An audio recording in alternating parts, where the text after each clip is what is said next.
Thank you, members of the press. I want to talk about the current finance bill and its impact on the lives of Kenyan citizens. First of all, the intention of a finance bill is to finance the budget that has been passed in this parliament. The intention of a tax is to raise revenue, but the intention of taxation should never be to punish the consumers, who are the Kenyan citizens.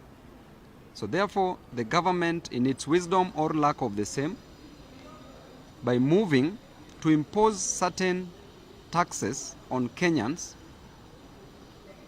definitely destroys the lives of these Kenyans. When you look at parts of this finance bill, when you talk about the pay-as-you-earn, payee, which has been capped at 35% on the highest side, destroys the lives of those who are employed. This tax is too high and the disposable income is constant. It therefore tells you that even the money that the government is willing to collect will not be sufficient in terms of revenue. Because if a person was earning X amount of money and is being highly taxed, and this person was supposed to use this disposable income, spending it on other items, goods and services, then therefore that person will shelve that ambition of purchasing those are the goods and services. And that will even make the government not to collect more. Because of inflation and high cost of living, 1,000 shillings last year is not equivalent to 1,000 shillings today. Why? Because of the high cost of goods and services. And therefore, what 1,000 shillings was buying last year may not buy everything that is supposed to buy this year. And as a result of that, we are telling the government that that should be expunged out of the finance bill, and that will make me not vote for this finance bill. Number two, on the issue of taxation, the tax which has been imposed on M-Pesa, this is really an absurdity. This is not correct at all. Why would the government want to defraud, to pilfer, to steal money, the hard-earned cash belonging to Kenyans, by imposing such taxes? Even that mnyonge mwenye ako chini ambaye ana transact on M-Pesa of even just 20 shillings or even 50 shillings is being taxed at 16%, VAT introduced. What does this tell you?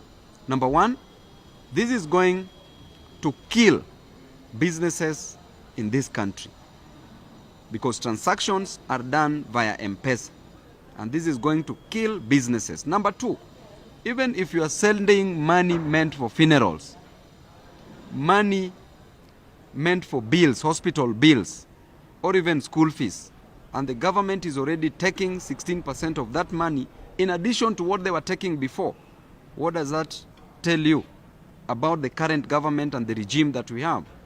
It only communicates that this government does not care about her citizens. The government that is imposing dangerous tax on citizens is a government that is ready to finish its own citizens. That is unacceptable. That is another reason why I must vote no for this finance bill. The third reason, ladies and gentlemen, Kenyans, you are being expected to be filing tax returns, and the duration that was given is 6 months. This current finance bill proposes that the duration be reduced from 6 months to a period of 4 months. You remember last year, 30th June, the system crashed when it was at 6 months. The system crashed and the KRA had to be forced to make an extension of a further 7 days. So if last year the system crashed, and what the duration that we needed was 6 months. Now that they are proposing a duration of 4 months, what will happen? This is bringing confusion, and service is not being rendered to Kenyans, services that they deserve, and this must be addressed. Another reason why I will vote no.